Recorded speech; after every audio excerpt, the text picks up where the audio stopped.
So back in the day, one of the pieces of advice we attorneys always liked to give to people about what to do to be ready for and to prepare for a car accident was to keep a camera in the car, right? Put a camera in your glove compartment so that if there's an accident, you can take pictures.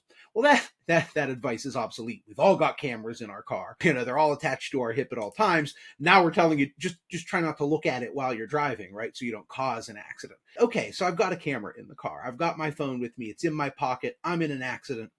I know I'm supposed to take pictures, but what the heck am I supposed to take pictures of?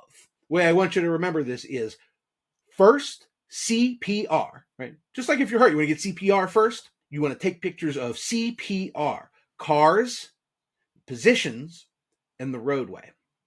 And so when I say first, what I mean by these things is obviously your health is first. So if you're not healthy enough to get out of the car and don't take pictures, don't get out of the car and take pictures, right? Stay in the car, wait for medical help.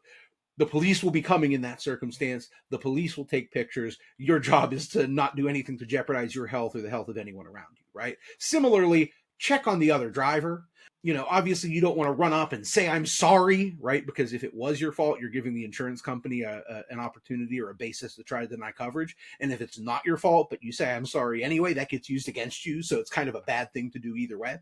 Assuming that we are in a situation where you are healthy and you don't need to render actual CPR to the other person in the accident, then I want you to think CPR. Take photos of the cars, their position, and the roadway. The rule here is when your car is in an accident, you want to move it off the roadway if it's able to be moved safely as expeditiously as possible. We don't want to be snarling the traffic for hours while cars that were in a fender bender stay fixed in their position in the lane because everyone's afraid to move them.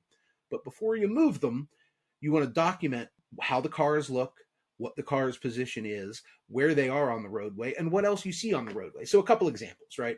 This may seem obvious, but take a picture. If the cars are touching each other, right? If you can see because they're still kind of up against one another, when you move the cars, that will no longer be true. So take the picture now while that condition exists. Similarly, if there's debris, if a bumper has fallen off, if parts of the car have been kind of scattered on the roadway, if mirrors have broken, when you move the car, those things aren't going to be they're going to stay out in the road while the car is off on the shoulder. So you want to take pictures that capture the position of the cars themselves, any debris from the cars, get a good shot of whatever kind of scatter or disbursement you see. Take a picture of any skid marks you see, any tire marks, look, sometimes there's a condition of the road that plays a role. Maybe there's an ice patch that was involved or potentially involved in the accident, or a patch of loose gravel that's found its way on the road. Take pictures of those things.